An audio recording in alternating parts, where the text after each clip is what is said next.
my Juma Ghana ha papa. Kwame. What's way?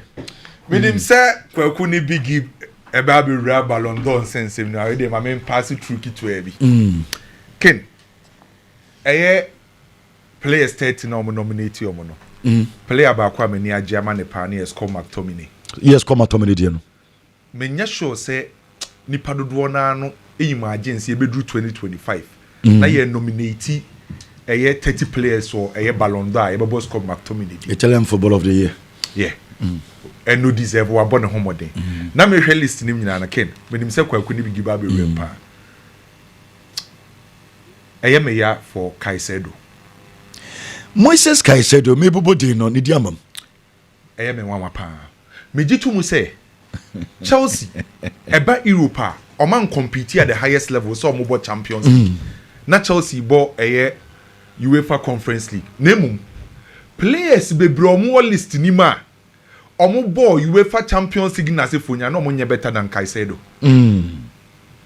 Me nwa for Caicedo. Moises Caicedo. Yes. Caicedo esa ko yi wan Joshua Kamichi wo mo. There be onim. Onim okay. Omo mamam ne Caicedo Kamichi mo ne hwan. Say obi ti say Enzo Susu ambem. Enzo Fernandez Susu ambem. Kukureya ambem. Kuku. By personally Kuku ambem. Personally Caicedo die. Caicedo Enzo Fernandez. But mo nyina tin say Makukureya de BBM esobem. Me wan kakra. Me wan kakra. Madre for na yi for na Jaffa. Even krano say enya agro pan ye kapani ye fair. Obi ti say Ryan Gravenberch. Enye ni position power by her performance or the man Liverpool. Se for mo se for am vetium. Declan Rice deserve, Fabian Russo so deserve. There's a lot of difference in there. Okay. Caicedo, yes. Enzo Fernandez, and Makukureya. Yes. Omina. Caicedo dear. Ken. Nanka also. But in 2 days, himself could be given a Ballon d'Or. Not just like Coppa Macra Berman and saying Club World Cup and Congbam. Send a conference league in a full position. By a Club World Cup and so Caicedo perform very well. Intermediate Caicedo, I want to be Ken me name on my pa. Ken my mean transfers in him now as a chemical more chemical. Okay. Ken can't mame Benjamin Sesko. After finally Manchester United and Sarko player. Anopei Anna Elvis Basanovic. Ono anaye agent Edema Benjamin Sesko. Ekopie mo Leipzig aso Leipzig aka kire Benjamin Sesko. Obetima fly okoye ne medicals Edema Manchester United. Benjamin Sesko Manchester United done. Oye Manchester United a player. Till 2030 Manchester to 56.5 million euros. Add-ons no 8.5 million euros. Leipzig 4 a clear Benjamin Sesko. And then we say Obetima fly akoye ne medicals Edema Manchester United. Enti Benjamin Sesko Manchester United player. Oma ke BBSC. We or fly akopiem e Manchester. Oba akoye ne medicals Edema Manchester United. So at long last the battle has ended. Manchester United Ewini Benjamin Sesko. Oye Manchester player. Okay. Enti ewie eno. Confirm. Yes, confirm. Oye Manchester United player. Ken Manchester wa unse no me be catch say AC Milan for at the loan offer Manchester United say omo pe Rasmus Højlund. Emma Manchester United for a reject sa loan deal no. Say loan ne die omo nje. Na AC Milan for penny permanent deal omo be fa. Some penny loan so a was say a year obligation to buy. AC Milan for impenyufo akopiem Manchester office. Omo ne Manchester United for kushia nyame ya adoma echina. AC Milan ekushia Manchester for omo ko convince Manchester United for Rasmus Højlund. Manchester the omo decide say Benjamin Sesko ba no. E was say omo pe baabi no omo de Rasmus Højlund eba. Enti enu story na ye be ye say AC the loan offer akọ Manchester no. Ene ye betima confirm say AC Milan for officials akopiem England. Omo koshia Manchester United for Rasmus Højlund. Sesko ba ntie soko. Yes. Okopiem ewo Liverpool unse enra nwumre ne enanope kra be ye bi say in case say Liverpool for ekofa Bradley Barcola Oma shase omo interest. Liverpool for listening for new forward no. The other number A, Isaac. B, Bradley Bacola. And C, Rodrigo. Me we say plan C name. Rodrigo in Liverpool. Third choice. Yes, as it stands. Bacola could sign on. Bacola ababe sign on. Now Liverpool for decided say so mo kofa Bacola. Every team a friend say PSG. PSG for so decided say Bacola replacement in case say PSG a Liverpool for before Bacola. PSG for decided say Bacola so replacement ebe Rodrigo. Okay. And he say Liverpool for timi kofa Bradley Bacola. PSG decided say almost so ba kofa Rodrigo e dey free Real Madrid bobuko no. And it a merry go round na ebe koso. Liverpool former sakra na bobo ngomo ha. Say so no na ye hwe no so bobo. Say crowd omo main target ni Isaac. Isaac. But Isaac number so a no be call for Bradley Bacola. Yeah. Ana PSG for so decided say Bradley Bacola so kwa no so akwa for Rodrigo and ne kakra free oba. Ken na no ye sabedi nkomo say Arsenal person mo ton two players at the time our transfer committee ne tenase no. Trossard ana Gabriel Martinelli. Enti omo de to Arteta nim say Trossard nie Gabriel Martinelli nie. Why na o pese ye ton no? Na nhwehwemu ni beto odwa say according to Arteta no or say between these two players ni de wo so otena no ankonya ye ono de Gabriel Martinelli no pese otena. Enti so mbeton player ba ko mpokra na wo say Trossard. Keno nim say Crystal Palace for so eso mo Trossard. Crystal Palace eso mo Trossard. Eno ana Arsenal for say we dey attach yate de ne. Samo Crystal Palace mo se mo Trossard dia. Yeso so ye pebereche eze. Enti ene mo mi enfa kakra nka ho ne ye mamje. Omo de stand be ka Trossard ho akwaje eze. Oh be 25 bi. Omo be 25. No mo de aka ho. Okay. And they say Crystal Palace for so aba say omo Trossard. Ana Arsenal for say we nie. Atabi yate de ne. Enti ene mo ye enfa sika kakra nka ho. Ne enfa mamje ebereche eze. Already Ebereche Eze aka check Crystal Palace before say Sunday on bebo community show no Crystal Palace for enclave the future on say oh yeah story we say Levi Kowu pra no ama you say pressure about Chelsea so and based on story now you say a crowd ball voice ni say no you say in case say Chelsea Levi Kowu omu ko twascan na ba na obetina fie achepa na Chelsea ba ko times e ba ko sign center back Mensaka two center backs on me possible so meet my Chelsea. Okay. In case Levi Kowu Epra near Kesia. Magay of Crystal Palace din ewum. Now player we dey very Chelsea for. Lucas Beraldo of PSG. Oh, na say Beraldo in your body sana. Oh, okay. Beraldo there. Na say Beraldo ne Tozan mo ne enyepe. David Lucas Beraldo there. Oh. Tozan ya de chen Beraldo. Omo ina say Chelsea dey time for far. Beraldo no a time bomb. Obabo ball na by mistake bi obeye no yem say dey be si ahyew no. Okay. So in case Levi Kowu scan ne be ba na report ne be ba na obetina fiacha. Two center backs are assistants na umudi aba Chelsea list no so no. Eye Magay and Lucas Beraldo of PSG. Oko Barcelona, on say Barcelona e wo 4 goalkeepers assistants now. Goalkeepers 4 na Barcelona wo no. Omo Juan Garcia. Omo Ter Stegen, Inaki Peña, and Sezini. Sa 4 goalkeepers no assistants now. Eye Marc-André Ter Stegen die. Barca fon kra mpeso behu nanim. E wasa Barca ton goalkeeper baako. Me no ka say Cesc Fabregas aka kire komu mpanyifo say omo nkofa Inaki Peña enfambra komu. Cesc Fabregas or a former player at the Barcelona.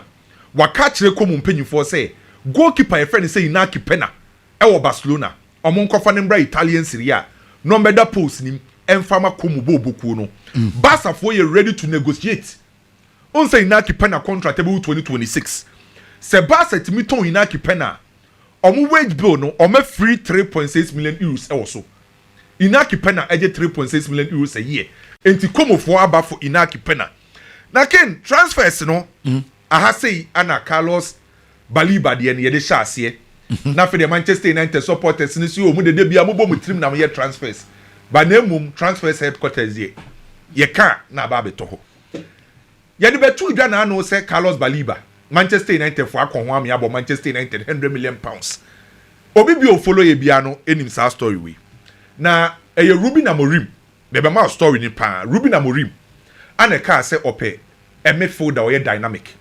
initially Ruben Amorim eko suggest a player wo Portugal ana Manchester United fo mpanyimfo se there bi e wo se omo players also omo fa especially won finfin wo se oye obi a oti Premier League na se na otutu nani no ana omo ka se ni ono ana nkasa enkokope player o Premier League obetima beboa no ana Ruben Amorim ka se ene Carlos Balliba ebetima ba beboa no so Manchester United omo technical team netina se no mbusa Ruben Amorim say e die ntina wo ka se Carlos Balliba na ba Manchester United obetima boa project no and based on the stories and the sources no breaking news no omo se Ruben Amorim etimi convince Manchester United in penny for say ne midfield na say so wo say no Bruno Fernandes enye typical defensive oriented Casemiro esusu ye obi a age any inside enti wuntimi encounter say obuild team around Casemiro then Manuel Ugarte esusu obi a onye too comfortable with the ball the technical ability ni so enti ade krunti onu Ruben Amorim epe Balliba na say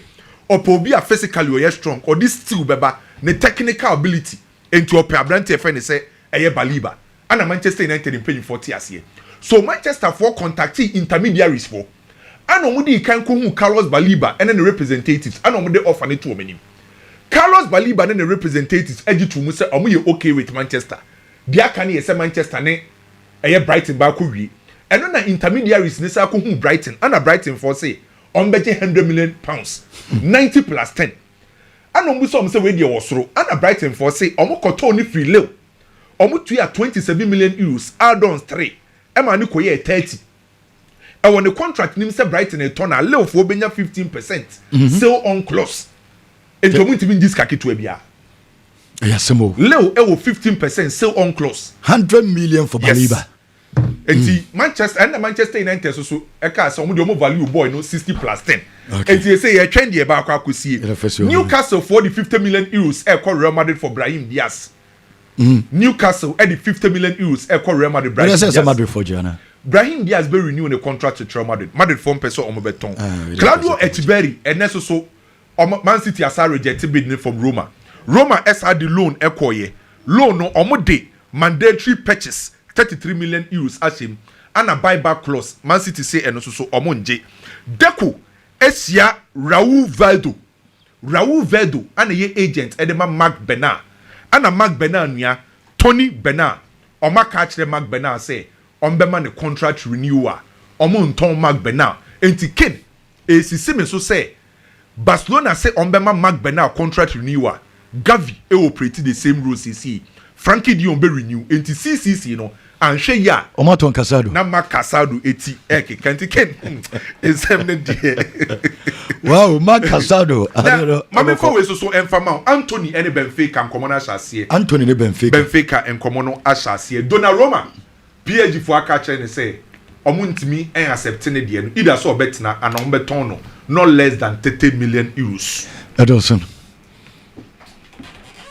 keme da say na mamento aso enfenfe baby akwa me wie no na minra Ballon d'Or no mu kakra mamenchi a wo chi e wo dun kwa no fin na it is important that we note in Yeme before the Ballon d'Or argument starts.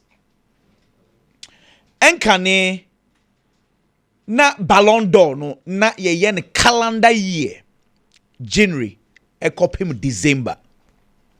Say until about 2022 more baby na they started insisting a year seasonal into a strictly your performance from August up to July.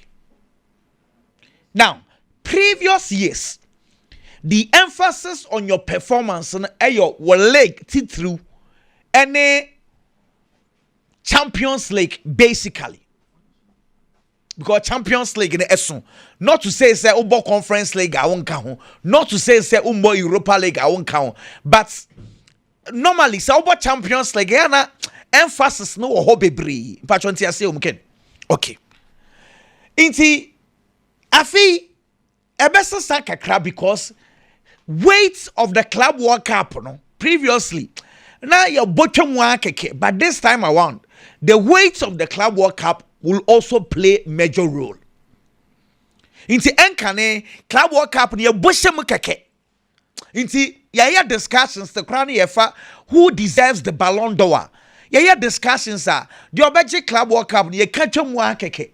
But this time around, that you're born as tournaments in a dear. A major part of the arguments. Senya sir, the Coppa arguments won't even come up at all. Because we all aware, say, Coppa leg, yan said they wouldn't be breeze. Conference ne kakrebi, but no crown won't be fun because Europa for crying Abeka conference. But he did well in the Club World Cup. In say the Club World Cup no swab account. Let's build the foundation first before we go into details. Send a one cast assume sinner was so big and they one be will be. Now, French football for the central for now, they bet you so almost 30 place. Almost like what last jury no, and on best select so almost 30 place. Almost their brain. Now, what's next? They say 100 journalists in the FIFA top 100. And on Betomsa Ghana, the last time I checked, you'll be 76 more baby. So we'll vote. Near Kotwaba. Omutuabe we are not for who will be the number 1, who will be the number 2, who will be number 3. It is a say and come on a say the 30 players now French football afe. Within August last year, I copied July last month ye. Those 30 players that you see, do they deserve it? That is where the whole argument is working. It is a say no. You share leg titru. Oh boy, FA Cup, Uber FA Cup, Nina in place role, but the major ones leg, Champions League, Club World Cup, Europa Conference, but we see the major ones. If I'll get the full list, na you rolling near Monkomo Kakra. Na meno kofo bebre ya again. Some of the list ni bi wo ho me hu ye me yemu sheme. Ibi wo ho I was expecting their names in. I did not see it. Up to now, I'm trying to figure out, say, in Central Forum of French football, how did they come out with some of the names? Because look, one player I did not see that got me disappointed. Julian Alvarez of Atletico Madrid. Masa boy now born season a chemuno. Esan so more ball Madrid on Bobo Barcelona. And Caicedo no said danka winti cool. Masa, the guy produced 29 goals, 8 assists. Say a Champions League in a crowd film in the round of 16. I think he had about 7 goals in the Champions League. Lagos share 17. The numbers nifri what do when you the guy played very well. But and there he's not part. It looks like a lot of people are not even talking about him. Again. Criteria now must say in Central for Babetu Abano and Sheni. And one wouldn't be very much interested in the Ballon d'Or. Now, individual and can say individual performance, team performance, near can't try. Say individual performance, no matter how much you individual performance. Now, first of all, the main one is your individual performance, and you can want some. 2, your performance needs to be decisive in games. 3, your perform individually in Ankasa, you need to have a proper character. So that is how they describe it. The really about with team performance, class and fair play. Say yes, I want to ask, say, players beat his Juice Conde, who was squad anymore. I did not see Caicedo a good shout because here. Say Caicedo no Bruno Fernandes come on the same kind of argument. Now listen to me very well. Obo League, Obo Conference League, Obo League, Obo Europa Cup nkwa. Eya na enipa ye de be Ballon, ye be say okay, we are part of the Ballon d'Or. Eya na wo form League, Conference League, Europa Cup e wo form. Senye sa Bruno Fernandes, one more Conference League okay. He played in the Europa Cup. One year, name of top scorers or your midfielder on an top scorer. He played very well. He had a good season. But Bruno Fernandes' problem on squad, didn't kind. He was doing well individually. But what about the team performance? Or did the team the 15th? But just in commander mini would deny say. So already the first criteria understand Areno because baby I hope on one Champions League Areno. He's going to enter the top 30 with the Europa Cup. So the Europa Cup with this second, Waji top scorer, no more problem. No more leg, you know.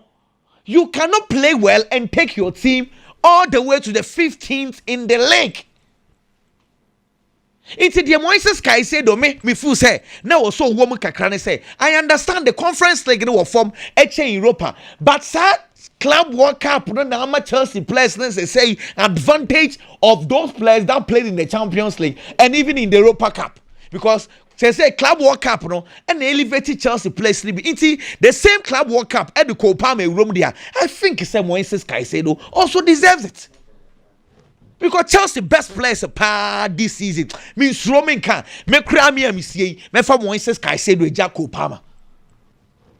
But it is what it is. I don't understand them. Me who Alexis McAllister was squadded. Okay. Me McAllister Gravenberch played well than him. Gravenberch played well than him. City, if that is the argument, no problem. Because at the end of the day, on one eye almost squad. Me say about Ronaldo Dean. Ronaldo asamnie me ko kasisi ya me we yo me change o me mia me konsisi ya ken me pamcho ana me twa so kra so ko kasisi Ronaldo she 43 goals 5 assists, so that's like 48 goal involvement in 50 games 48 goal involvement team me onyam ho abotre Nations League no why Nigeria Portugal Ronaldo semi-finals or Shego and one Shego. Me pachoti. Semi-finals against Germany. Ronaldo scored in the semi-finals. Are they lie? In the final or Sayana one she. Child Nations League no wouldn't top scorer. Ronaldo, he was the top scorer. But he was the top scorer in the Nations League. Or semi-finals goal, final goal on Nigeria. But baby, I want to know. Hey, me Caspasa, me Camina, me say Messi, and what this number no J. BB trophy be say and Kobe well listed on J. But first 30 Kobe count. I'm telling you this. But Ronaldo, baby, Ojinan, and honest no hano. And someone can't find Ballon d'Or for no more confident edition with that. Say they be all sorry, I will do a matter. Into a more confident edition. So Ronaldo say.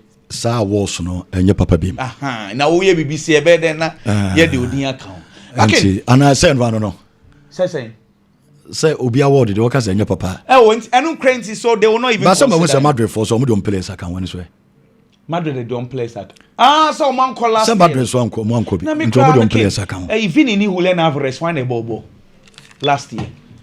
Man kasa na list ni men who plays ni be ho bebre. Jude Bellingham. With all due respect, did you Bellingham play well last year as compared to those players that are out of the squad? Well, anyway, here, Coppa trophy, no, different from Golden Boy. Golden Boy, two-toe sports for Italian for ne. Two-toe sports, Golden Boy, no, oje ba kwa wintimi sanso njibio. But what is though ni nyina under 21. Into Golden Boy ni the but Golden Boy ni the enu na yenim enu de ache Golden Boy be 2003 Van de Vaart eje but Coppa e na no ya no mo start into ase na man for a confuse with the two Coppa the last time ye de man Lamine and Lamine yi san so pebio into but the main when you be Lamine e be a desire doy omumienu na be prepare. But that is where the argument is going to be. Salamin and Jehanwa a bedding pa because one here trophies ni no opening in Abebono. Ken, I will body I can fast. Nico pass. Kwame. Hey, me sure say Madrid would want to do business again with Komofo. Adia Komo aye me wawa. Because one be top boy in 6 million if Madrid in sim and 50%. Now this is sell-on. Okay.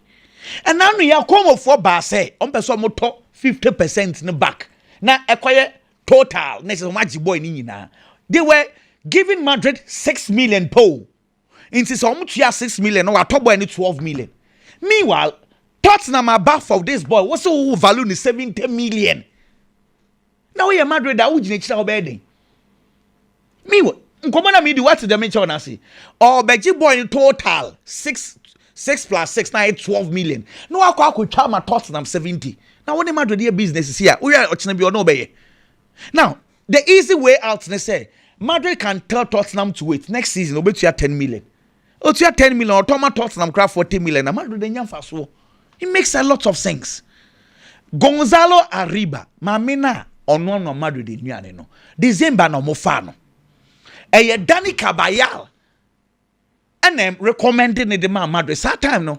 Papa ne say for into the press ne place ni pray pradodo. And the Dani Caballal say mami we oyobia was specializing in nuane game na ohwe na we obi opre pa and enya Dani Caballal nkwa na ohwe place bebre o spend o. Inti otimi show say enya football ne bone pray bi nuane a wudi ne ka ho na ma wo pray. So you expect. And omkofa ni ba December. And why you major? It is okay if you want to sack him, no problem. But quite more fast so any and Kylian Mbappe what did he please.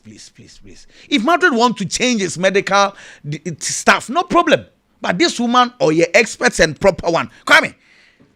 Me pamucho Chelsea, pacho kind number way, mama. Trevor Chalobah, Tosin Aderabeayo, Josh Champon.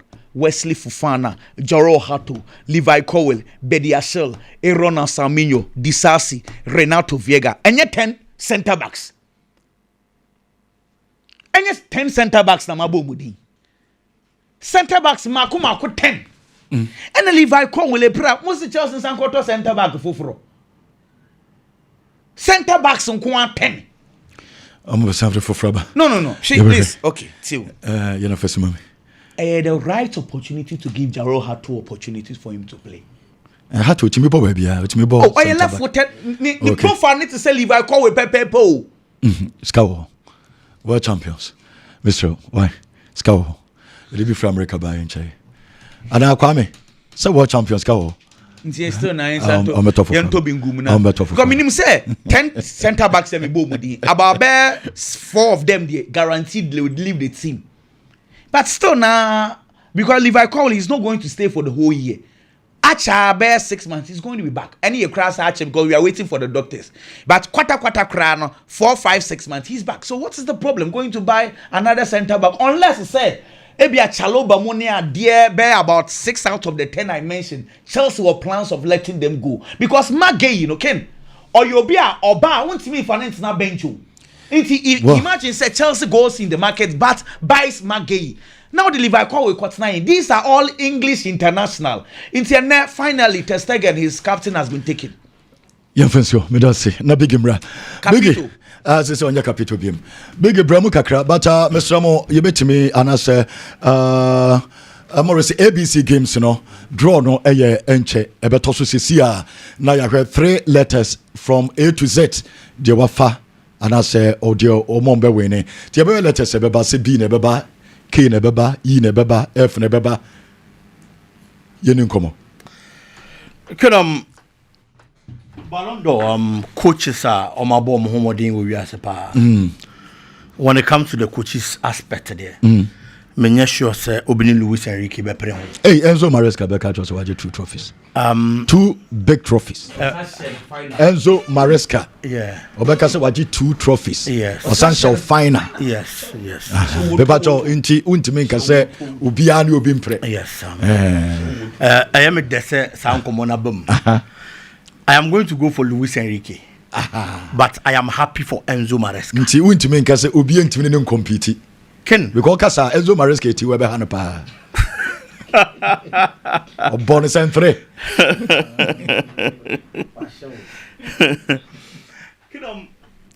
Adjumana Luis Enrique ye or Paris Saint-Germain. I am saying Obiano didn't compete because he did the unthinkable the year under review. So her Paris Saint-Germain boboku noa. Ayo boboku when it comes to the Champions League. Say Baba Beji Champions League na nkasano. Since the inception of Paris Saint-Germain, there is no coach. Watimi aji Champions League ni bida. Uye nuni free one ma. France mine kakrakana eda honom no. There is no team in France. No timi aji the continental treble da. Obianye bida. Not even those giants. Ana in the past. Omo boss the French league. Olympic Lyonnais any Marseille. Not even these teams the team yes are there. And these things are coach friend is Luis Enrique you know. He did the unthinkable.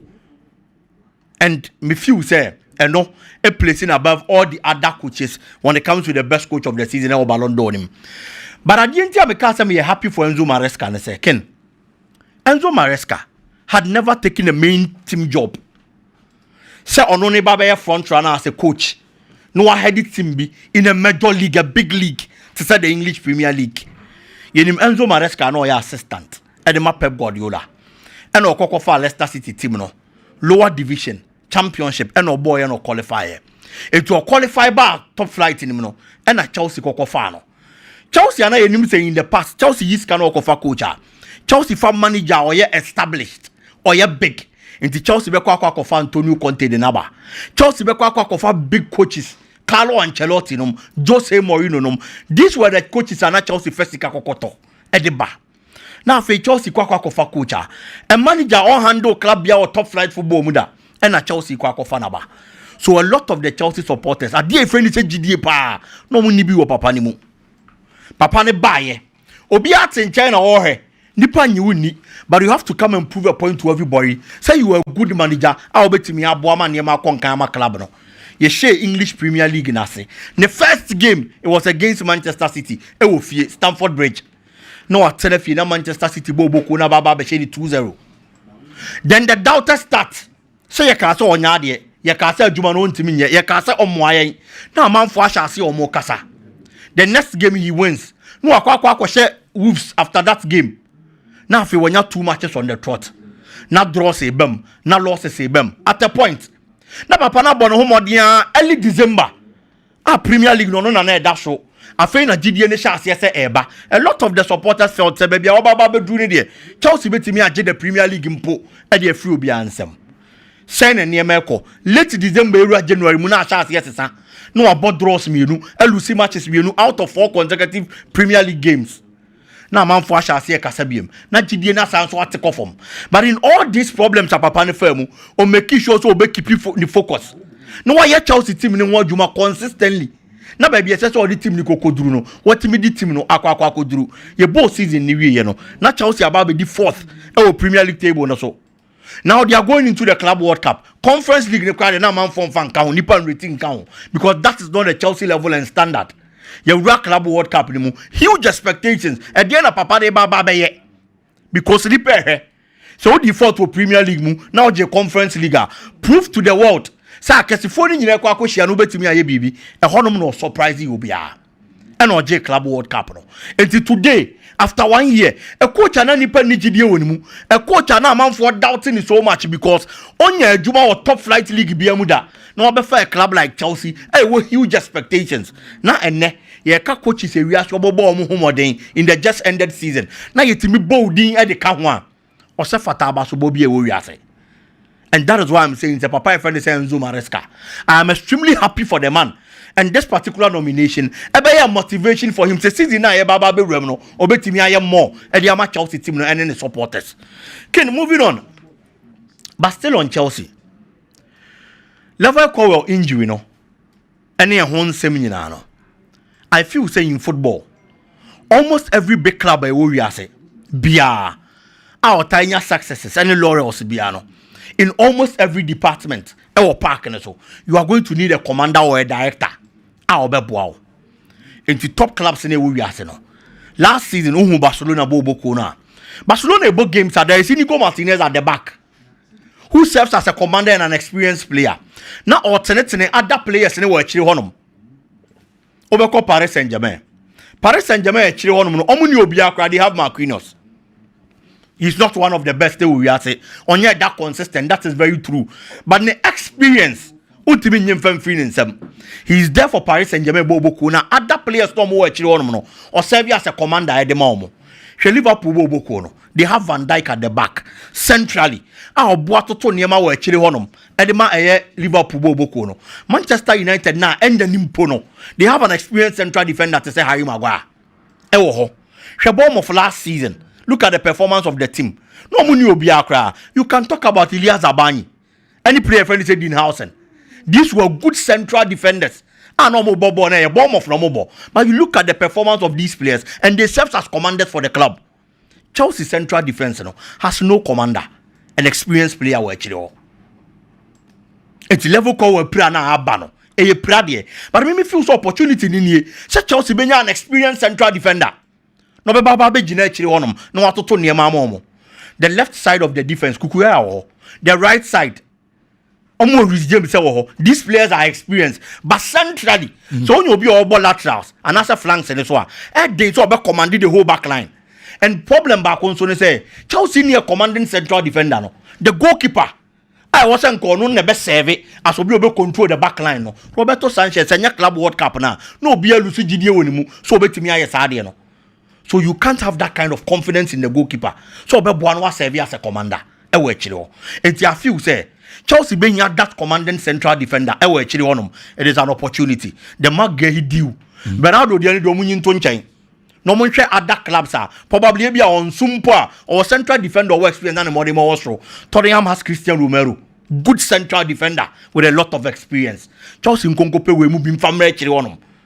Now fe Chaloba no. Cowell no other players when they are fit. Omubenya command on be partner no control back line in the Chelsea. Not team na solid ken. Okay, Biggie. Mr. Sanford we need to some ABC games and say Biggie drawn in there. One would you buy? PWT. PWT. Okay. PWT. Biggie Casabia na drawn about WTP power. And what you're saying? Mama drink ho. Sir. So you be betting me W. W. I said no W. Woman. It's woman. It's when like link the dear. I need a woman or pay woman. We went to ABC games, and winners, me pato idea draw no letters in the boy, Ucha Pia, Wejisika, Ucha W, Wejisika, Ucha T. Wejisika, and ABC games, PWT. Me pato when you see Kabibre, and we are yet no nti about Renfi, young fans, when you come bra. My men for into just Alaska Star Enterprise, Mammo per wallpapers, Mammo per blind curtains, Alaska Etombi, no ho, and a Ghana, you're two dwelling in her. No more Alaska semen for win to him.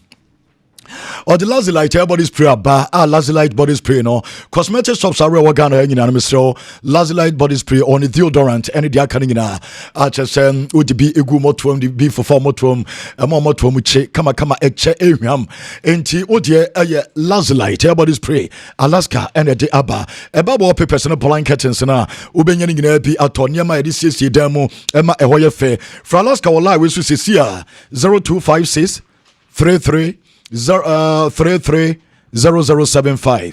0256 33 0075 Ubenya Alaska Star Enterprise City Ceramics Asian fan to him says so wakra na wo kuma say Mr. Wodi City Ceramics e ho na so de wani kire na yetom